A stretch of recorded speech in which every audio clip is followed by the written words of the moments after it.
안녕하세요, 여러분. 오늘은 북한 김정은 국무위원장이 남북 통일에 대한 북한의 헌법적 약속을 철회하고 대한민국을 적국으로 선언한 충격적인 소식을 전해드릴 거예요.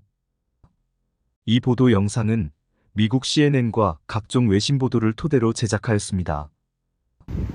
북한의 남북 통일 포기 선언과 김정은 위원장의 최근 발언이 한반도와 국제 정치에 미칠 영향에 대해 시청자들에게 정보적이면서도 흥미로운 시청 경험을 제공할 것입니다. 북한, 남북 통일 포기 선언. 북한의 김정은 위원장은 최고인민회의에서 남한을 주적으로 규정하고 남북 관련 기관의 폐쇄를 지시했습니다. 이는 수십 년간 이어진 통일 정책에서의 역사적인 전환점입니다. 김 위원장은 북한과 남한은 더 이상 친족 관계가 아닌 적대적인 두 국가라고 말했습니다. 이와 같은 발언은 국제 정세에 큰 영향을 미칠 것으로 보입니다. 이번 발표의 내용과 한반도와 국제 정치에 어떤 영향을 미칠지 자세히 전해드리겠습니다. 북한 김정은 국무위원장이 최근 남북 통일에 대한 북한의 헌법적 약속을 철회하겠다고 선언했습니다.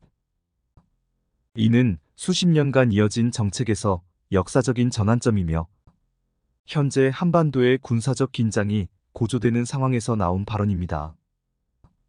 지난 월요일 최고인민회의에서 김 위원장은 대한민국을 주적으로 규정하고 남한 시민들을 더 이상 동포로 간주하지 말라고 명령하면서 통일 및 남북 관광을 위한 정부 기관의 폐쇄를 지시했습니다. 그는 헌법에 있는 북부 반쪽, 독립적이고 평화적인 통일, 위대한 민족적 단결이라는 표현을 이제 삭제해야 한다고 말했습니다. 김 위원장은 현실은 남북 관계가 더 이상 친족이나 동질성의 관계가 아니라 전쟁 중인 두 적대 국가의 관계라고 덧붙였습니다. 김 위원장은 또한 평양에 있는 남북 통일을 상징하는 눈엣가시 같은 통일문을 철거할 것을 지시했습니다. 일본의 수십 년간의 점령 후 제2차 세계대전 종전과 함께 북한의 친소련 정권, 남한의 친미 정권이 설립되면서 한반도의 분단이 고착되었습니다. 1953년 정전협정으로 적대 행위가 중단된 후에도 남북 양국은 공식적으로 통일을 목표로 삼았습니다. 하지만 최근 김 위원장은 하나의 민족, 두 체제 하에 하나의 국가라는 수십 년간의 통일 정책이 더 이상 현실적이지 않다고 발표했습니다. 김 위원장은 지난해 수정된 북한의 핵 독트린을 언급하며 비핵 국가에 의해 공격받을 때는 물론 다양한 시나리오에서 선제 핵 공격을 허용하는 내용을 포함하고 있습니다.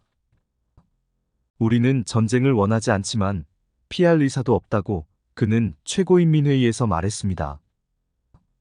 한반도 전문가들은 김 위원장의 이번 발언이 남한에 대한 미래의 핵 공격을 위한 기반을 마련할 수 있다고 경고하고 있습니다.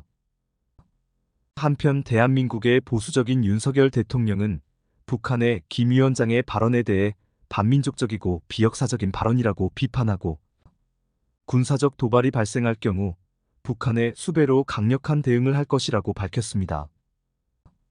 이러한 북한의 김정은 위원장의 통일 목표의 포기는 남한 정치에도 영향을 미칠 것으로 보이며 향후 남북관계의 변화에 대한 심도 있는 논의가 필요해 보입니다. 이상 구독해 주셔서 감사합니다.